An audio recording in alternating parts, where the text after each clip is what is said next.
Praise the lord. దేవునికి స్తోత్రం. కూడి వచ్చిన వారందరికీ, బిడ్డలకందరికీ, చూడబోతున్న వారికి, మరి సిలం ప్రేయర్ హౌస్లో ఉన్న హైదరాబాద్ బిడ్డలకు, అలాగనే వరంగల్లో ఉన్న బిడ్డలకందరికీ ప్రభువైన యేసు నామములో నా నిండు వందనాలు. Praise the lord. ఓకే, రండి. నిర్గమకాండము 15వ అధ్యాయము 26వ వచనం. మీ దేవుడైన యెహోవా వాక్కును శ్రద్ధగా విని ఆయన దృష్టికి న్యాయమైనది చేసి ఆయన ఆజ్ఞలకు విధేయులై ఆయన కట్టడల అన్నిటినీ అనుసరించి నడిచిన ఎడల నేను ఐగుప్తులకు కలగజేసిన రోగములలో మీకేదియో రానియను, నేను స్వస్థపరచు యెహోవాను నేనే అని అనెను. ఈ వాక్యము మన వినికిడిలో ఆశీర్వదించునుగాక. మిక్కిలిగా ప్రేమిస్తున్న మా పరలోకమందున్న మా తండ్రికి వందనాలు. ఈ వాక్యం ద్వారా మాతో మాట్లాడము, నీ సేవకునితో ప్రభువా మాట్లాడము, అందరితో మాట్లాడము. సేవకుని మరుగుపరుచుకుని మనందరినీ దర్శిస్తామని నమ్మొచ్చు.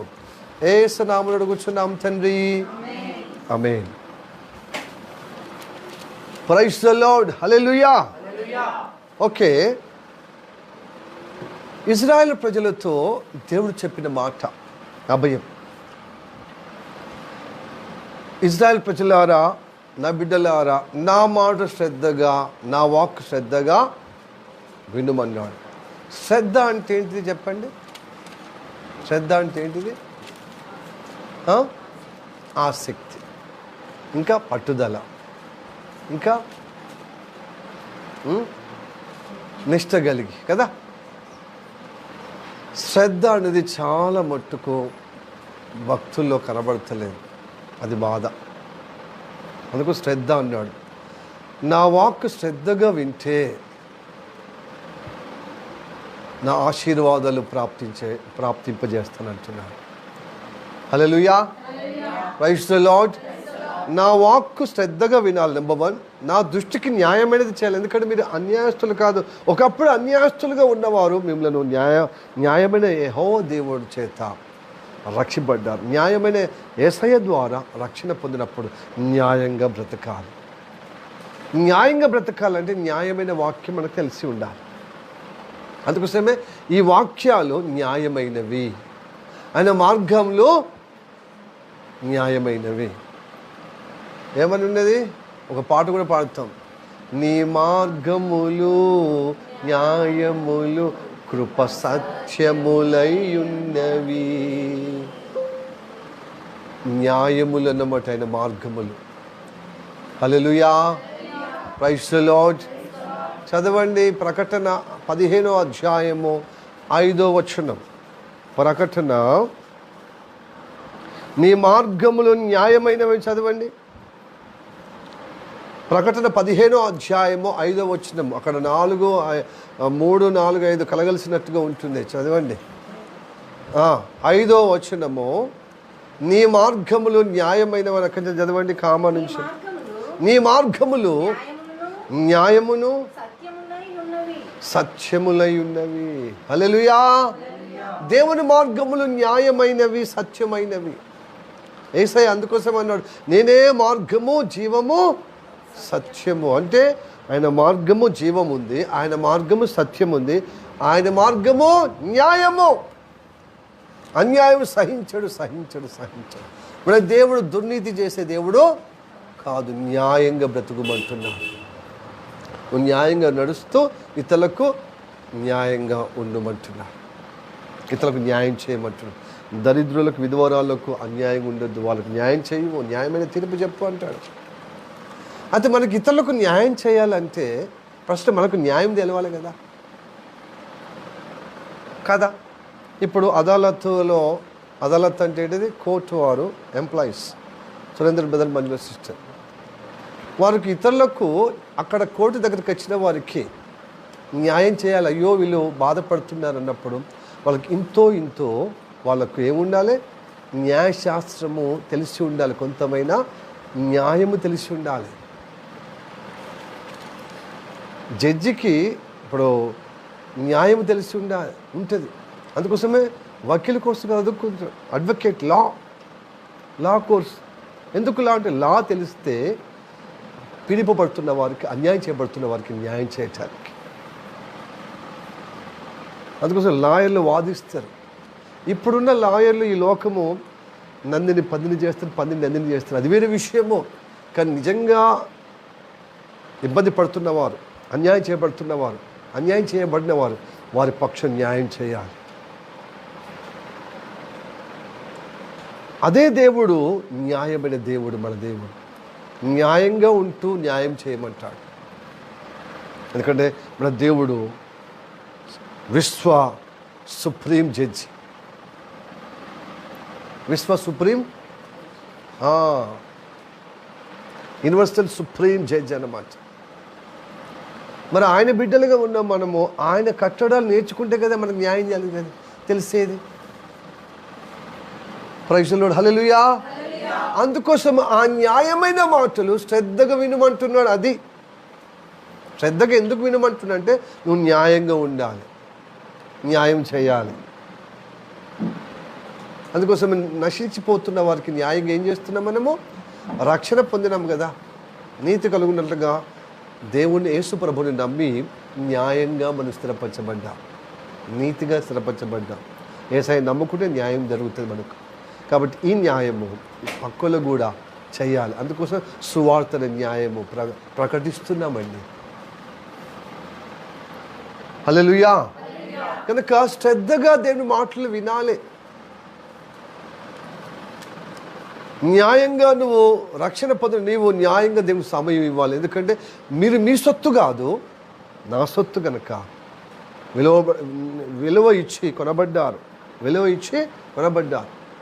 కాబట్టి మీరు మీ దేహముతో నన్ను గణపరచమంటాడు. అందుకని స్తుతి ఆరాధన చేయాలి. మనం దేవుడు మనల్ని రక్షించాడు కదా, ఆ దేహం ద్వారా మన కోసం ప్రాణం పెట్టినప్పుడు ఈ దేహం ద్వారా ఆయనకు మహిమ చెల్లించాలి. ప్రాణం పెట్టేంతగా ఆయనను భక్తి చేయాలి, ఆయన మహిమపరచాలి. యేసుప్రభు నమ్మద్దు అని చెప్పి ఎన్ని కత్తులు, కటారాలు, ఎన్ని హింసలు, ఉపద్రవాలు, శ్రమలు వచ్చినా బ్రతుకుంటే క్రీస్తే చావైతే ఆయన కోసమే, ఆయన నామస్మరణతోనే, ఆయన బిడ్డగానే, ఆయన సాక్షిగానే బ్రతుకుతాను. ఎందుకంటే నేను చెరలో ఉన్నప్పుడు, చీకట్లో ఉన్నప్పుడు నన్ను విడిపించి నాకు వెలుగు ఇచ్చాడు, నాకు న్యాయంగా ఆయన కృప ద్వారా నడిపిస్తున్నాడు నిత్య జీవములో. కాబట్టి న్యాయంగా ఆయనని తలుచుకోవాలి, ఆయననే స్మరించాలి. ఈ న్యాయము మీరు తెలుసుకోవాలండి. హల్లెలూయా, ప్రైజ్ ది లార్డ్. ఇప్పుడు దళితులంతా నష్టపోతున్నారు. ఎందుకంటే వాళ్ళ గుళ్ళల్లో వివిధ కులములో మతాల్లో ఉన్నటువంటి హిందూ మతం అంటే సింధు నుంచి ఇరాన్ వాళ్ళు వచ్చారు. కాబట్టి ఆ ఇరాన్ యొక్క ఈ అఖండ భారతదేశంలో వచ్చినప్పుడు హిందూగా అయిపోయారు. అంటే సింధు నాగరికత నుంచి వచ్చి, సింధు నది నుంచి వచ్చి వాళ్ళు హిందూగా అయిపోయారు అన్నమాట. అయితే హిందూ అంటే ఒకే వర్గాన్ని కాదు, మొత్తం అన్ని మతాలు, అన్ని కులాల వాళ్ళ సమూహమే భారతదేశం నివసించే వారందరూ హిందువులే. అయితే ఒక్క మతము సనాతన ధర్మం అని మరి ఉన్నవారు వాళ్ళు తీసేసుకున్నారు. ఇది హిందూ దేశం, మా దేశం. అయినా తీసేసుకున్నా మనము వేరే దేశం కాదు, ఈ దేశమే, హిందూ దేశం మనది కూడా. అయితే వాళ్ళు అనుకుంటున్నారు అట్లా, ఎందుకంటే మెజారిటీ మాది ఉందని ఇబ్బంది. అయితే ఈ సనాతన ధర్మం గొప్పది అని చెప్పే విధంగా నువ్వు అనుకున్నప్పుడు మరి కులాల పేరిట వృత్తి ధర్మం ద్వారా కులాలు ఏర్పడ్డాయి అంటారు. మరి కులాలు అన్నప్పుడు కులాలు వృత్తి ధర్మం ద్వారా వచ్చినప్పుడు మరి వాళ్ళని అట్లా వాళ్ళని కించపరిచే విధంగా, వాళ్ళను గౌరవపదంగా, కొందరు గొప్పగా, కొందరు తక్కువగా ఎందుకు చూడడం వల్ల వాళ్ళు వివక్ష గురవుతున్నారు. ఆ వృత్తి పనిని బట్టి చిన్న పని అని చెప్పి, ఆ చిన్న కులం అని చెప్పి నువ్వు అపవాదం చేసి చూస్తున్నప్పుడు ఆ అణగారిన వర్గములో ఒక ఆశాజ్యోతిగా అంబేద్కర్ జన్మించి ఆ ప్రజల పక్షమున వాళ్ళే కాదు, ఆ కులంలో ఉన్నవారు కాదు, ఏ కులస్తులైనా పీడింప వర్గానికి నేను తోడుగా ఉంటాను, న్యాయం చేస్తాను. స్త్రీ అనాథి నుంచి స్త్రీ పీడింపబడుతుంది, వంటిట్లకి కుందేలుగా అయిపోయింది ఆమె సమాజంలో ఉంటే. కుటుంబాలు ఎలా సవరిస్తుంది, సమాజం కూడా అలా సవరిస్తుంది, ఉద్ధరిస్తుందని. వాళ్ళకు చదువు ఉండాలి, వాళ్ళకు ఉద్యోగం ఉండాలని స్త్రీ ఉద్ధరణ కోసము అంబేద్కర్ సాధించిన హక్కే ఈరోజు సమాజంలో స్త్రీలు పురుషులతో సమానంగా ఏ రంగంలో తీసిపోకుండా గౌరవపదంగా విజయవంతంగా ఉన్నారండి. ఆయనను బట్టి ఆయన భిక్షనే. మరి అగ్రకులాల్లో ఉన్న స్త్రీలు మరి నిమ్మ కులస్తులను ఈ తారతమ్యాలు ఎందుకు చూపెట్టడం అంటే అన్యాయం. వాళ్ళు న్యాయం పొందుకున్నారు కానీ మిగతా వాళ్ళకు అన్యాయం.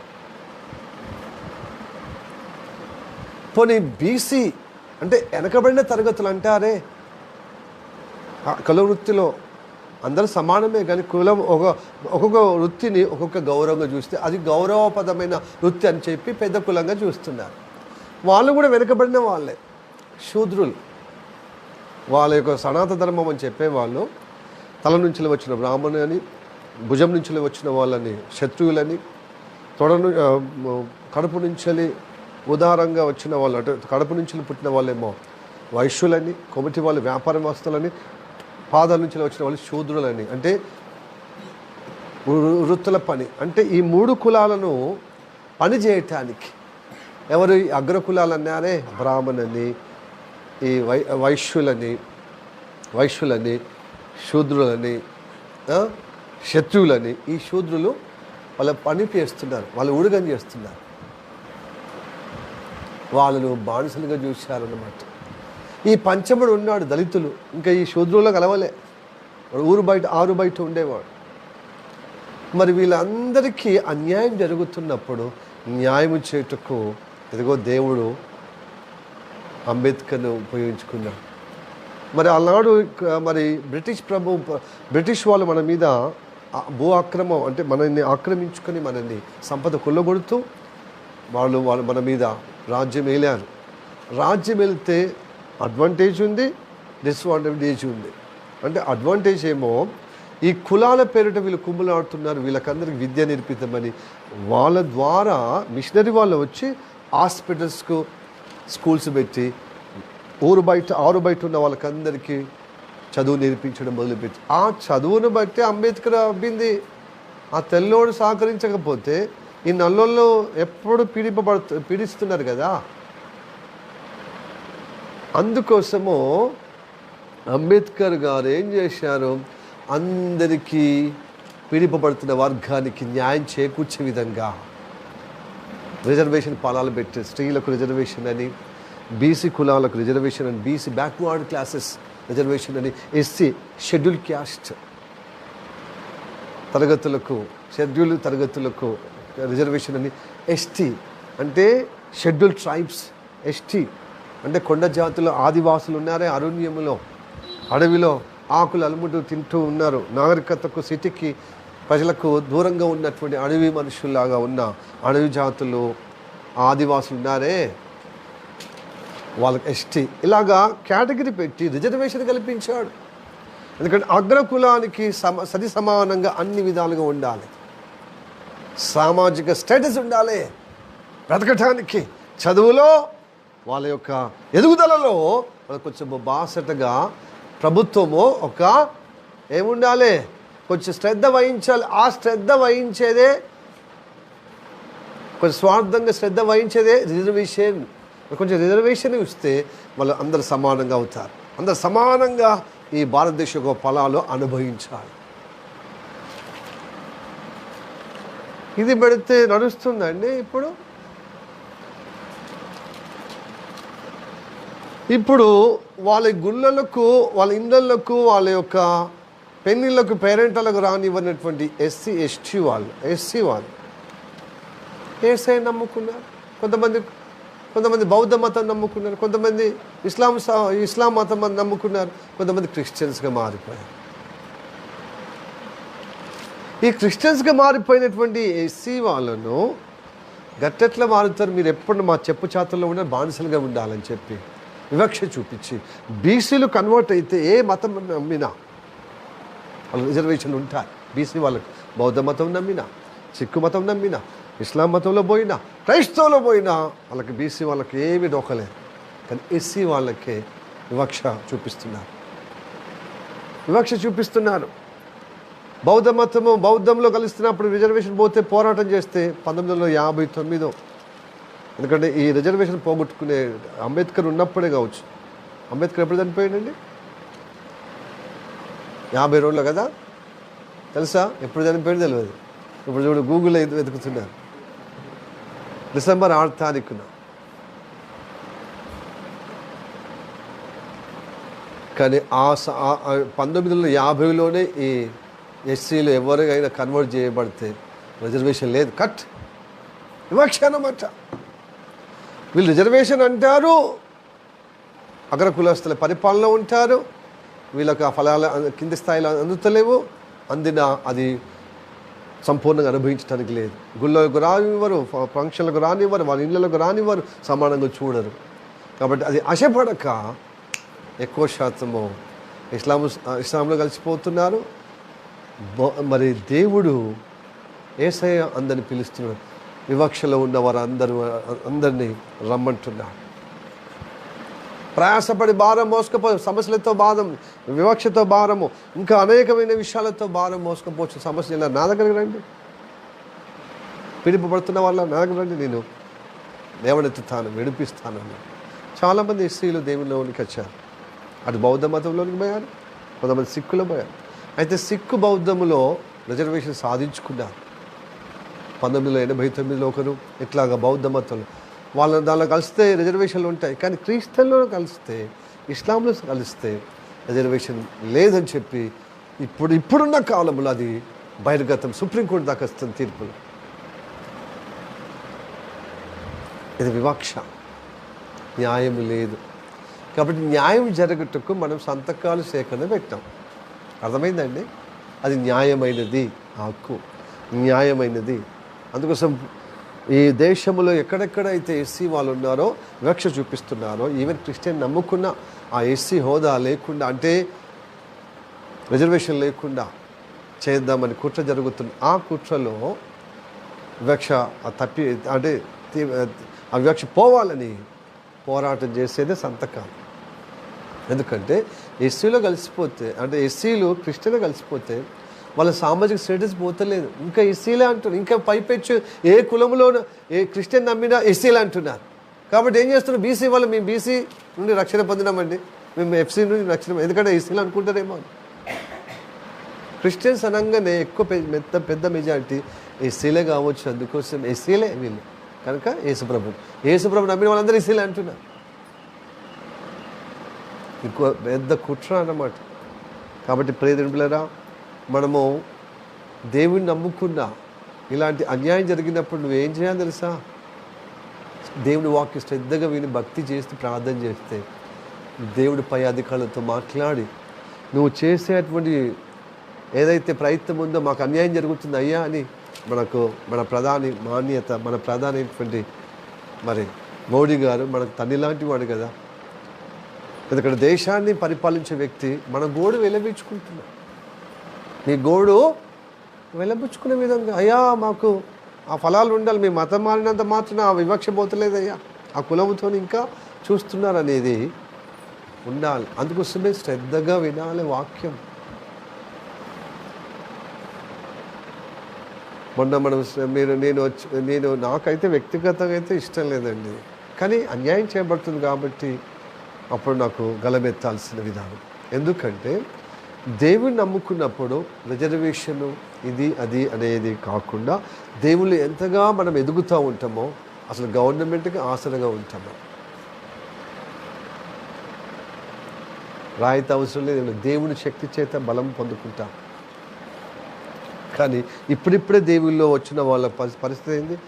ఏ సైన్ నమ్ముకుంటే పోతుంది రిజర్వేషన్, మాకు చదువులో రాయితీ ఉండదట, ఉద్యోగము ఉండదు, లేకపోతే ఒక లోన్లు రావు, గవర్నమెంట్ పథకాల్లో మాకు ఏముండవు అని మొదటికే మోసం కదా.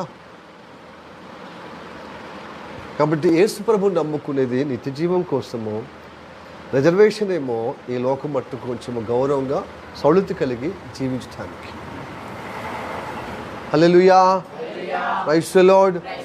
ఎక్కువ శాతం రిజర్వేషన్తో బాగుపడేవారి కంటే బాగుపడ్డారు ఎస్సీలో, ఎస్టీలో, బీసీలో కానీ యేసయ్య నమ్ముకున్నందుకు ఆ దేవుని ఆశీర్వాదం వల్ల ఆ రిజర్వేషన్ కూడా ఉపయోగపడి అభివృద్ధి చెందుతున్నారు.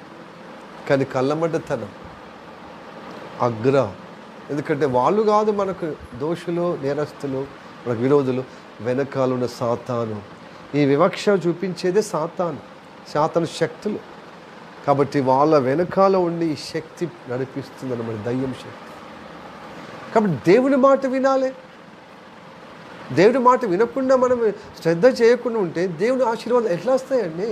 ఈ లోకరీతిగా రావు, పరలోక జీవితం, నిత్య జీవంగా రావు. రెండిట్లు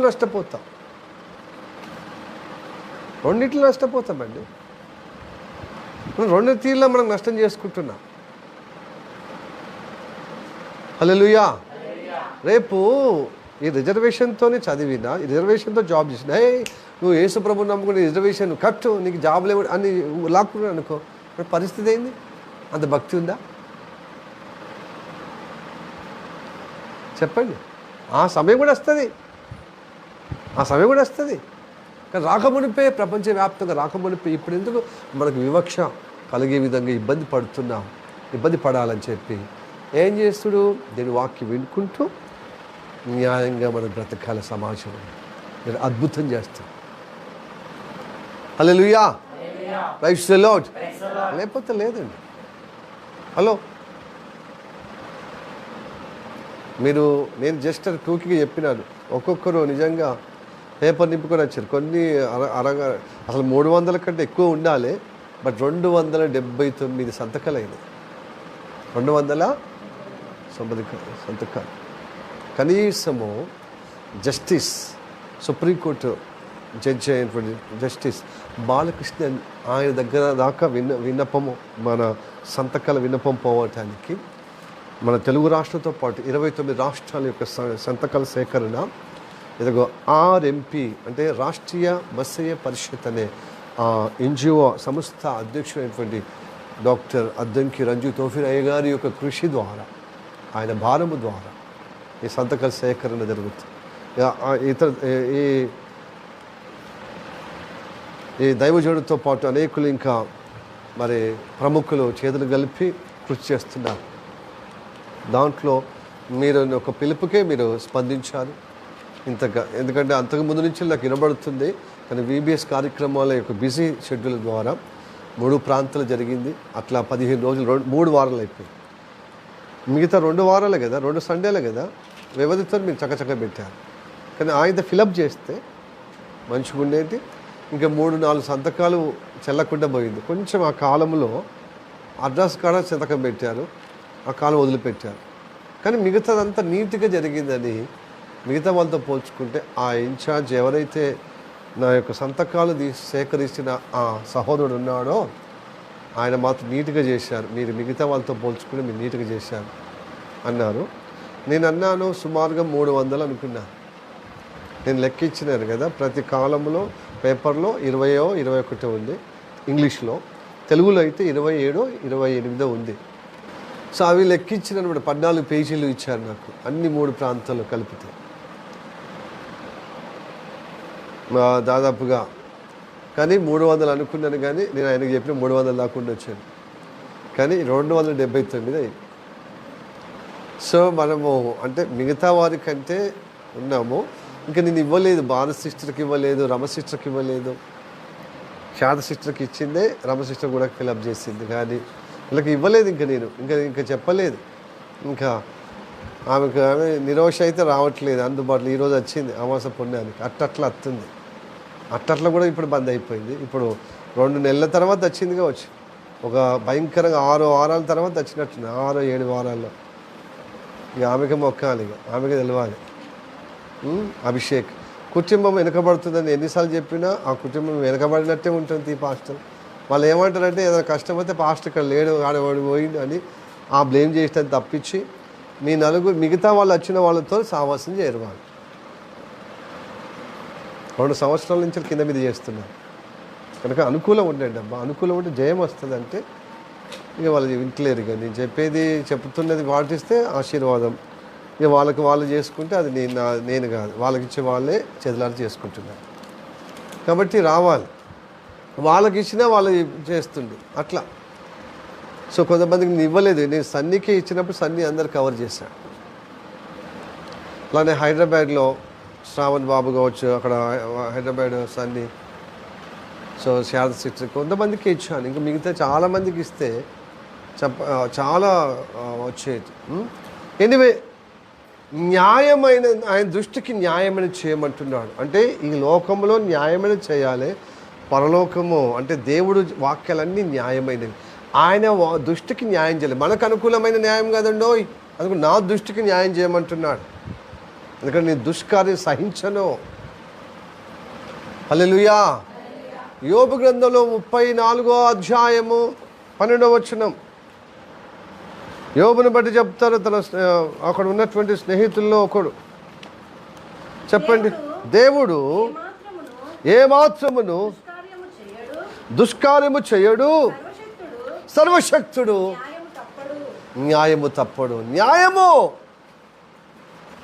తప్పడు. న్యాయం చేసే దేవుడు మన దేవుడు, న్యాయం కలిగిన దేవుడు మన దేవుడు. ఆయన చర్యలు అన్నీ న్యాయమైనవండి. కనుక దేవుడి వాక్యాలు వింటే న్యాయం చేయాలని కోరిక ఉంటుంది అన్నమాట. హల్లెలూయా. ఇతరులు నశించిపోతున్న వారికి న్యాయం జరగాలని కన్నీల ప్రార్థన వస్తుంది. ప్రార్థన ఉందా? మన కుటుంబం కాపాడబడితే సరిపోతుంది.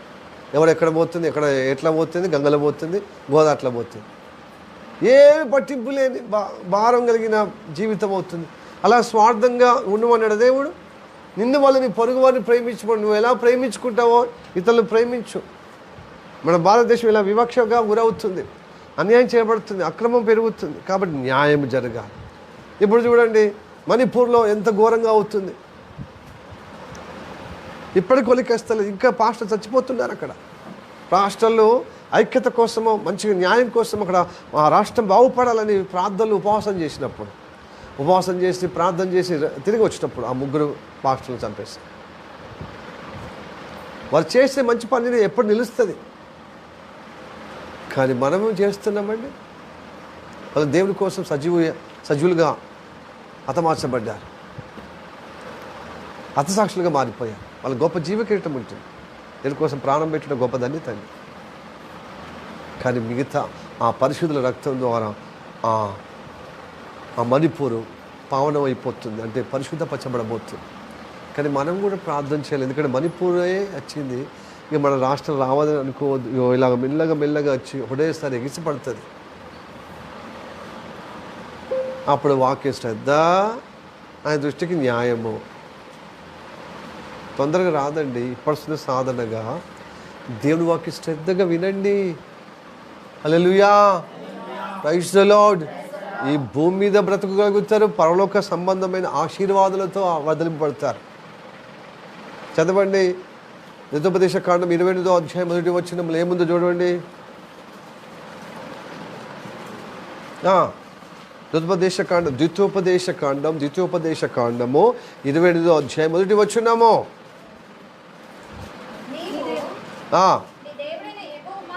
నీ దేవుడైన యెహోవా మాట శ్రద్ధగా విని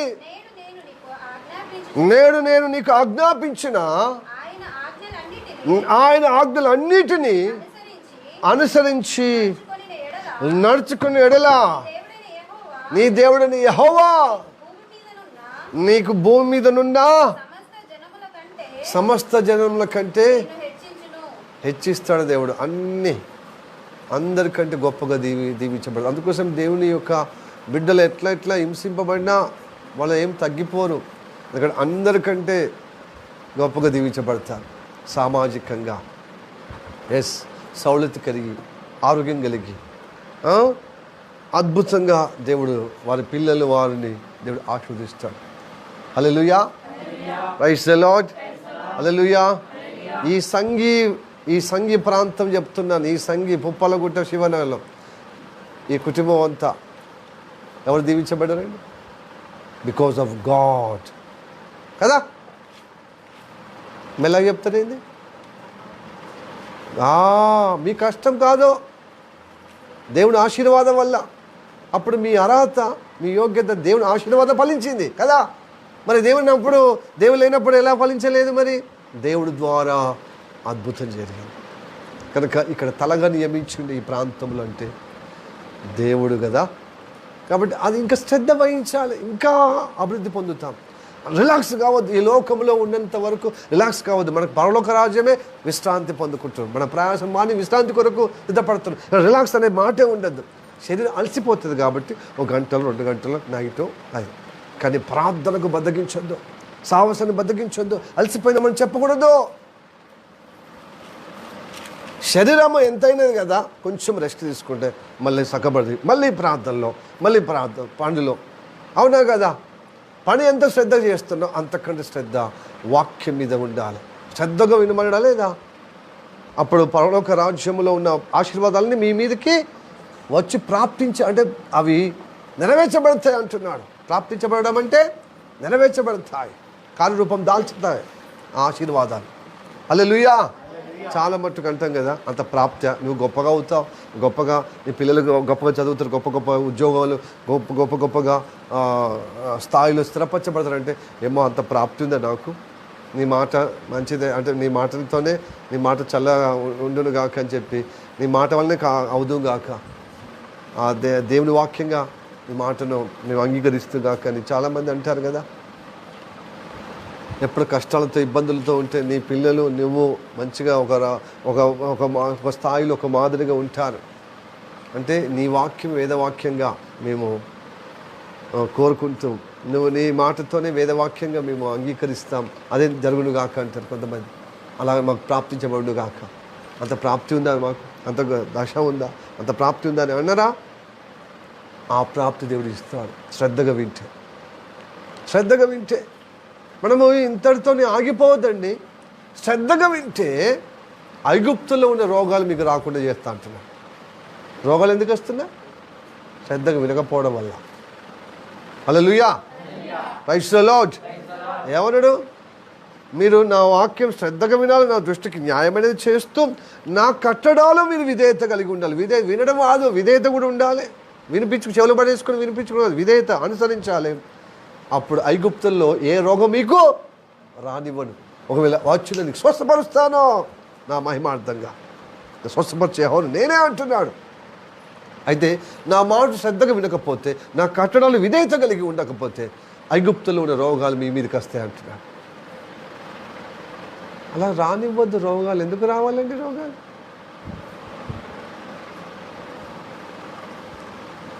హల్లెలూయా. ఈ అశ్రద్ధ రోగమే మనల్ని పట్టి పీడిస్తే ఇక రోగాలు వస్తాయి, ఇంకేమైపోతాం చెప్పండి కదా. కాబట్టి రోగాలు రావద్దు మన మీదకి, లేకపోతే రోగాలు వస్తాయి అంటున్నాడు. చదవండి ద్వితోపదేశకాండం 7వ అధ్యాయము 15వ వచనం.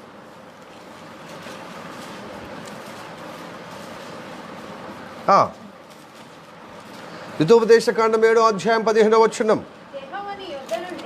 యెహోవా నీ యొద్ద నుండి సర్వరోగమును తొలగించి నీవు ఎరిగి ఉన్న ఐగుప్తులోని కఠినమైన క్షయ వ్యాధులన్నిటినీ నీకు దూరపరిచి నిన్ను ద్వేషించు వారందరి మీదికి ఆ రోగాలు పంపిస్తారు. మీ మీద పంపించను.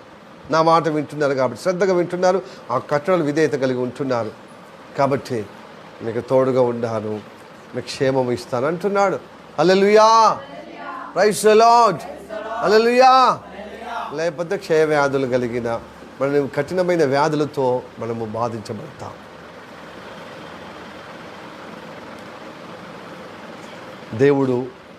దేవుని మాట స్వస్థపరిచేదండి. దేవుని మాట శ్రద్ధగా ఎందుకు వినమంటే జీవం ఇచ్చేది. దేవునితో అనుబంధం జీవం ఇచ్చేది. దేవుడు అనుబంధం లేకుండా నువ్వు అలసిపోయాను, నేను ఇంకా ఇబ్బంది పడుతున్నాను, నేను బైబిల్ చదవక, సహవాసం లేక, వాక్యం వినకుండా, న్యాయమైనది చేయకుండా, దేవుని దృష్టికి న్యాయమైనది చేయకుండా, ఆయన కట్టడాలకు విధేయత లేకపోతే రోగాలు, నొప్పులు, సమస్యలు మన మీద ఒకటి మీద ఒకటి దాడి జరుగుతూ ఉంటాయి.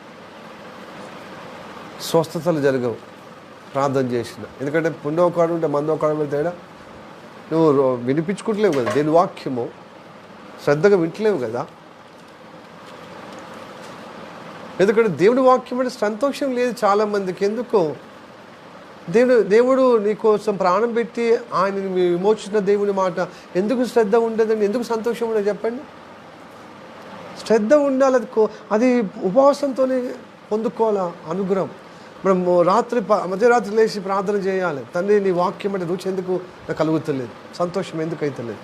సంతోషం లేకపోతే నీ వాక్యం తృణీకరిస్తే శోధన వస్తుందండి. ఇర్మియా భక్తుడు, ఇర్మియా ప్రవక్త చెప్పాడు, యెహోవా మాట అంటే మీకు శ్రద్ధ లేదు, యెహోవా మాట అంటే మీకు సంతోషం లేదు, యెహోవా మాట అంటే మీకు లెక్క లేదు, తృణీకరిస్తున్నారు.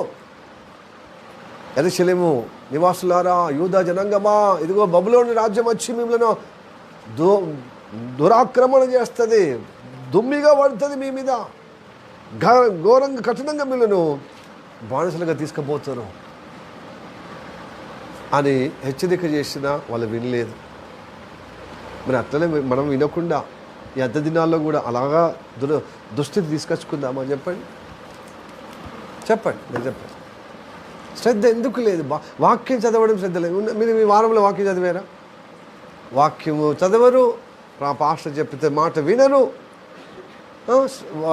ప్రార్థన అంటే భారంగా, ఉదయకాలం భారంగా వస్తారు. 5 గంటలకు ఇట్లా పాస్టర్ అమ్మ ఇట్లా ఓపెన్ చేయగానే వచ్చేది చంటి బిడ్డ. ఎవరు అనుభవం మాత్రం తప్పి ఎవరు. నా మాట శ్రద్ధగా వింటే, నా వాక్యం శ్రద్ధగా వింటే నా ఆశీర్వాదాలన్నీ మీ మీదకి వచ్చి ప్రాప్తించబడతాయి అంటున్నాడు కదా దేవుడు. హల్లెలూయా. కేవలం భౌతికమైన ఆశీర్వాదాలే కాదండి, నా మాట శ్రద్ధగా వింటే మీరు యాజక రాజుల సమూహంలో ఉంటారు, నా స్వజనులుగా ఉంటారు, నా ఇంటివారుగా ఉంటారు అంటున్నాడు. చదవండి నిర్గమకాండం 19వ అధ్యాయము 5-6 వచనాలు చదవండి. కాగా మీరు నా మాట శ్రద్ధగా విని నా నిబంధన అనుసరించి నడిచిన ఎడల మీరు సమస్త జనములలో నాకు స్వకీయ అంటే సొంత ప్రజలుగా, సంపాద్యాన్ని సంపాదించిన ప్రజలుగా, నా సొంత ప్రజలుగా అవుతారు, నా సొత్తుగా అవుతారు, నా స్వాస్థ్యంగా అవుతారు. హల్లెలూయా. దేని ప్రజలుగా అవుతామండి, మన సొత్తుగా అవుతామన్నమాట. ఇంకా సమస్త భూమియు నాదే కదా, మీరు నాకు యాజక రూపమై రాజ్యముగాను పరిశుద్ధమైన జనముగాను ఉండుదురని చెప్పుము. మోషతో చెప్తున్నాడు, ప్రజలకు చెప్పు, ఐగుప్త మనసు కలిగి జీవించొద్దని చెప్పు. నా మాట శ్రద్ధగా వింటే నా సొంత ప్రజలుగా అవుతారు, నేను సంపాదించిన ప్రజలుగా, నా సొత్తుగా, నా స్వాస్థ్యంగా అవుతారు, నా సాంపాద్యంగా అవుతారు. వాళ్ళు యాజక, నా రాజ్యంగా అవుతారు.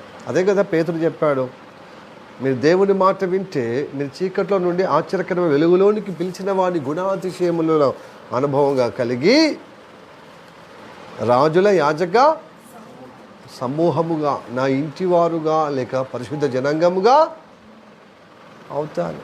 హల్లెలూయా.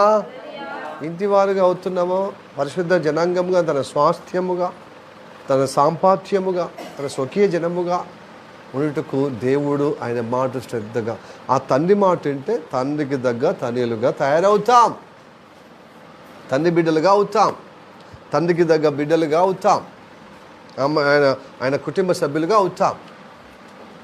హల్లెలూయా. Praise the Lord. అప్పుడు కుటుంబం యజమానుడైతే ఏ లోటు ఉంటుందండి మనకు? ఏ లోటు ఉండకుండా, సింహం పిల్లలు ఆకలి కొలిగిన నా బిడ్డల అందు విశ్వాసం ఉన్నవారు ఏ లోటు లేకుండా, అలమటించకుండా సర్వ సమృద్ధి కలిగి జీవించగలుగుతారు. సమయోచితమైన సహాయము దేవుడు మనకు అనుగ్రహిస్తాడు. కాబట్టి ప్రియ దేవులారా, దేవుని మాట శ్రద్ధగా, ఈ కడవ దినం శ్రద్ధగా ఉంటేనే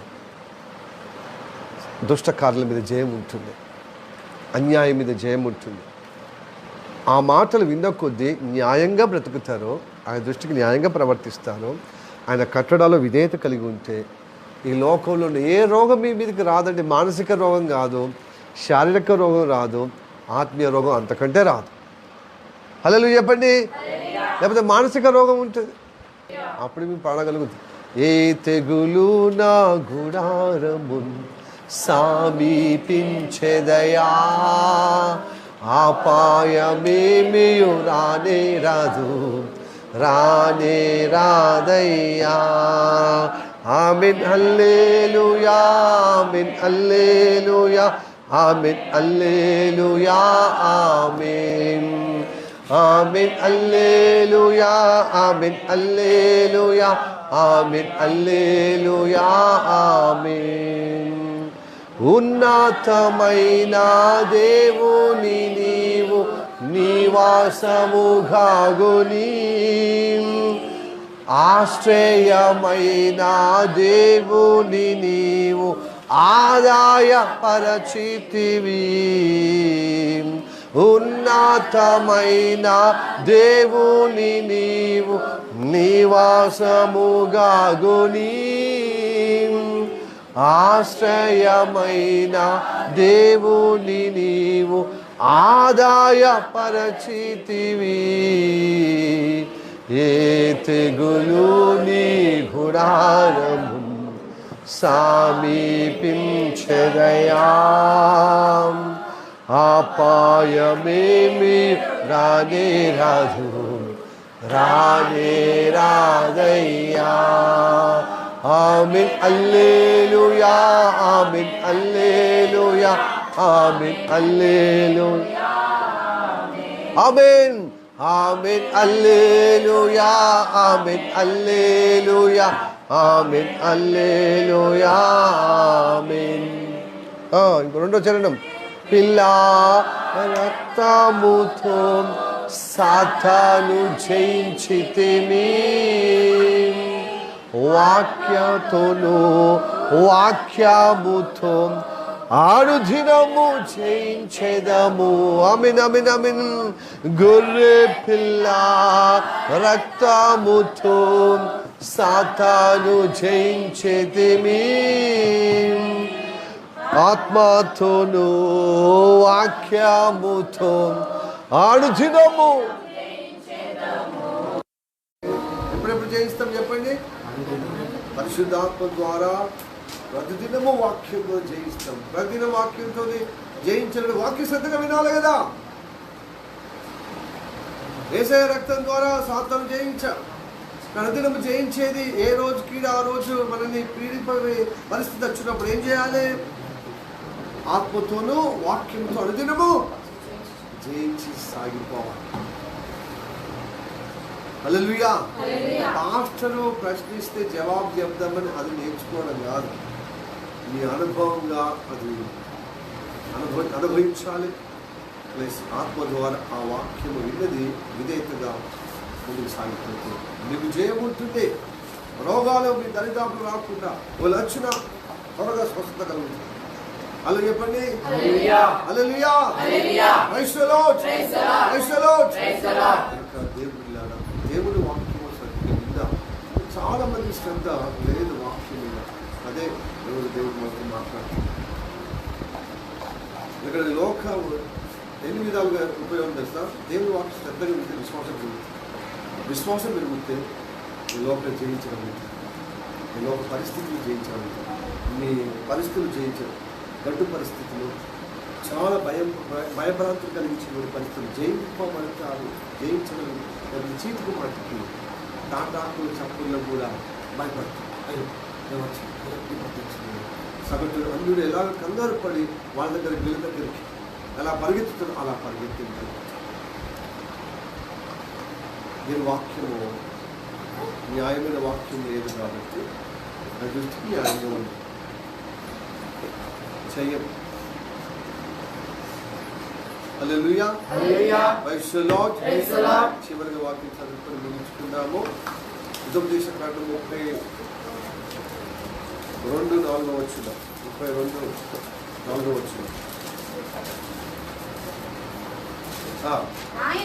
ఆయన మనకు ఆశ్రయ దుర్గముగా ఉన్నాడు. ఆయన కార్యము సంపూర్ణము.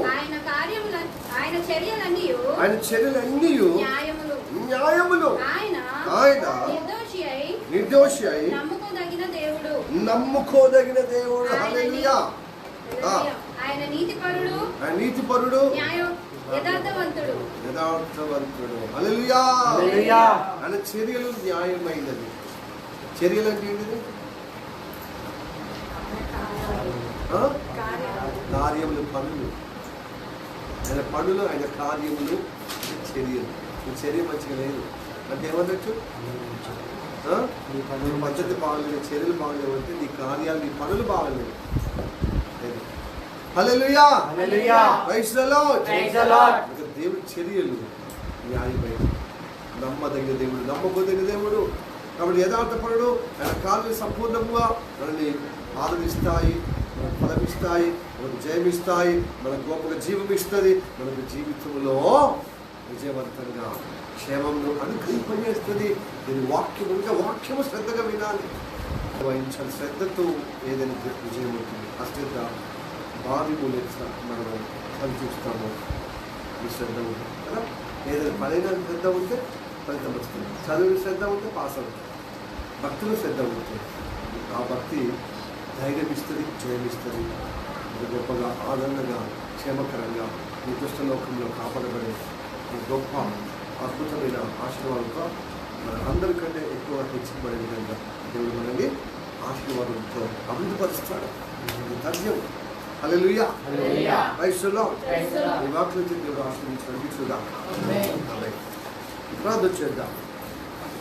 ఉనికిలుగా ప్రేమిస్తున్న మా పౌలోకమందున్న మా తండ్రి నీకు వందనాలు, స్తోత్రాలు. ఈ పాటి కాలంలో ఒక నిర్గమకాండము 15వ అధ్యాయం 26వ వచనం ప్రకారంగా మాతో మాట్లాడాం. నీ వాక్య శ్రద్ధగా ఉంటేనే మేము బాగుపడతామయ్యా ప్రభా. ఇదిగో భక్తి జీవితంలో నిలదొక్కుంటాం. కష్టాలలో, నష్టాలలో ప్రభా, అనారోగ్యంలో, బలహీనతలో ప్రభా, మానసిక, శారీరక, ఆధ్యాత్మికంగా ప్రభా మీ జయం పొందుకుంటామయ్యా. శ్రద్ధ లేకపోతే అది ప్రభా భారీ మూల్యత మేము చెల్లించుకోగలుగుతాం. ఎవరు కూడా ప్రభా నష్టపోవద్దు, కష్టాల పాలు కావద్దు, రోగాల పాలు కావద్దు, బలహీనంగా జీవితంలో పడిపోవద్దు, అపజయంగా వెళ్ళవద్దయ్యా. అందరూ విజయంగా తండ్రి, ఫలభరితంగా, క్షేమకరంగా ప్రభావ బ్రతుకులో ప్రభా స్తోత్రము తండ్రి విజయవంతంగా నడిపించబడి సాధించు. నీకు నేర్చుగా యెహోవా దేవుడు నమ్ముకోవడం అంటే ఆయన నమ్ముకున్న వారు, ఆయన మాట వింటే వారు స్థిరపరచబడతారు. ఆయన ప్రవక్తలైనటువంటి వారి యొక్క మాటలు వింటే ఇదిగో మీరు కృతార్థులు అవుతారంటే విజయవంతంగా నడిపించబడతారు నీ వాక్యం. అందుకోసమే నీ కృప ద్వారా అద్భుతం చేయమని ప్రార్థించారు. శ్రద్ధగా విని విధేయత కలిగి నీ దృష్టికి న్యాయంగా, ఇతరులకు న్యాయమైన రీతిగా మీరు ప్రభు సహాయం చేసి నిలబెట్టుకుని ఆలోచిస్తాను. ఐగుప్తులో సంభవించిన ఏ తెగులు మా మీద ప్రభావం రాకుండా నువ్వు స్వస్థపరిచే దేవుడు మాకు తోడుగా ఉండి అద్భుతం చేయమని ఆలోచిస్తాను. మా పదవులు సమృద్ధిగా మార్చుకో, మా ఆరోగ్యం దయచేయము, మా మానసిక వైఖరంతా అయ్యా సంతోషంగా దెబ్బలు చేయమని, చురుకుదనంగా మార్చమని, మంచిగా ప్రభావ సమాధానంతో నడిపించబడటం సాధించమని ప్రార్థన చేస్తుంది. మా శరీరం ప్రాణమాత్మ నీకు అప్పచెప్తాం. నీకు ముందుగా ప్రయారిటీ ఇచ్చి నీ వాక్యానికి శ్రద్ధగా ఉండి సంతోషంగా ప్రభావ అపేక్షతో ముందుకు సాధించలేదు. ఆ ఫలితమో అనుభవంగా మా జీవితంలో వచ్చుగాక. ప్రార్థన నేను వద్దున్నాం. యేసయ్య నామములో అడుగుచున్నాము పరమ తండ్రి. ఆమేన్. May the God bless you. Praise the Lord.